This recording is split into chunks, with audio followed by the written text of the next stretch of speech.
how to maintain your brand new Paver Patio.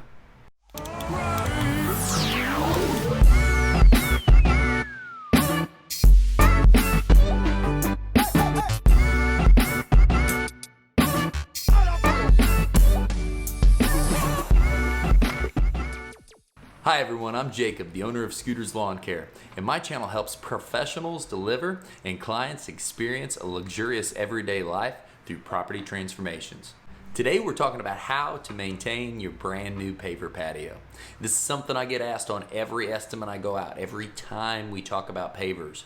Are there going to be weeds that grow in the joints? Is there going to be cracks? Is there going to be settling? Is there going to be this? Is there going to be that? So Paver patios done correctly with appropriate amount of base, there's not going to be settling issues. That's what's beautiful about them. They are such a durable product. Also, with the joints and the ability to flex, there is not going to be cracks in the patio as well. From time to time, we will see a paver have a failure or a little chip in it, and that's as easy as replacing that paver. But getting right into the maintenance, there are three things that I find that are most crucial. One, this is the simplest part of the whole thing, and that is simply every time you mow or you create some kind of dust in your backyard doing some kind of outdoor activity, you want to make sure you blow off your patio thoroughly. Dust over time can collect in the joints between the pavers, and those small amounts of dirt can act just like a crack in concrete and let weeds grow. So when you keep that blown off, when you keep all that stuff out of the joints and off the patio, it one, helps with soil sediment buildup in the joints, which prevents weeds and keeps the color staying bright because they don't over time get stained with a little bit more and a little bit more dirt and dust and a little bit more dirt and dust.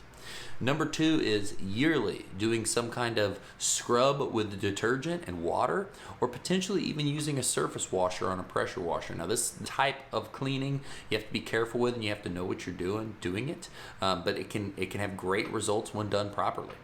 Number three is an optional step that can really change the look but also protect the color. And we offer this when we get done doing a patio, but it's not a necessary step. And that is sealing your patio. Sealing your patio can seal and protect color, and it can also darken and brighten the color if you go from more of just a seal to more of a medium gloss to a higher gloss look. It can change, it can give a little bit more of a wet look, and overall it can protect the color of your pavers. Those are the three steps, and like I mentioned, the last one, we do a lot where we don't seal them, and we do a lot where we do seal them. It is not 100% necessary. It all depends on the color you want to achieve and how high of a level of maintenance that you want to put forth towards your pavers. These are all services that we can offer. They're all things that we can do to take care of you as a client. We look forward to serving you in the future, and these few things, even done at home, will keep your patio looking beautiful for years to come. Everyone, Jacob, owner of Scooters Lawn Care. It was great to talk to you. Have a good day.